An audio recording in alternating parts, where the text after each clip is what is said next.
पेठ शहराला पिण्याच्या पाण्याचा पुरवठा करणाऱ्या शिराळकुंड साठवण बंधाऱ्यात पेठ शहरातील उत्तरेकडील सर्व गटारी पावसाळ्यात प्रवाही होऊन दूषित सांडपाणी थेट शिराळे धरणात मिसळत असल्याने नागरिकांच्या आरोग्याचा प्रश्न ऐरणीवर आला आहे। सुमारे 15 वर्षापूर्वी पेठ शहरापासून सुमारे 1.5 किलोमीटर अंतरावर शिराळे कुंड साठवण तलाव बांधण्यात आला। 450 मीटर लांब व 25.40 मीटर उंची असलेले सुमारे 1.904 दशलक्ष घनमीटर एवढी पाणी क्षमता असलेला साठवण बंधारा बांधण्यात आला। याने पेठ शहराची व परिसराची पाणी टंचाई दूर तर झालीच, मात्र सभोवतालच्या परिसरातील शेतकऱ्यांच्या शेतीसाठी मुबलक प्रमाणात पाणी मिळून शेती व्यवसाय व शेतकऱ्यात बऱ्यापैकी प्रगती दिसू लागली।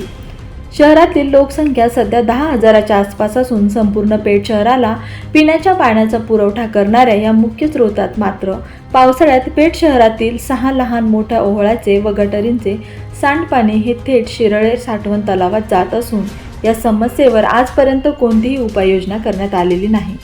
नगरपंचायतीने शहरात बहुतेक भागात सांडपाणी व्यवस्थापनाकरिता भूमिगत गटारींचे कामे पूर्ण केली आहेत, मात्र या सांडपाण्याची विल्हेवाट लावण्यासाठी थेट शिराळे धरणाकडे जाणाऱ्या मार्गाला जोडण्यात आले आहेत। हे सर्व मलमूत्र मिश्रित सांडपाणी धरणात जात आहे, यामुळे पेठवासियांच्या आरोग्याचा प्रश्न जटिल झाला आहे।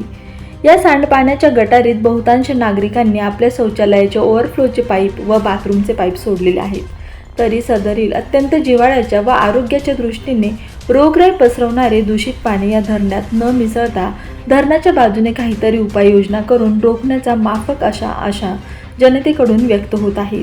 हेच धरणातील दूषित सांडपाणी जलशुद्धीकरण केंद्रामार्फत थेट नागरिकांना पिण्याच्या पाण्यासाठी वापर होत असतो। सद्यस्थितीत पेठ शहरातील 17 कोटी रुपयांची पाणी पुरवठा योजना सुरू असून शहरभर नूतन जलवाहिन्या टाकण्याचे काम सुरू आहे। या जलवाहिन्याने सर्व शहर खड्डेमय केले आहे।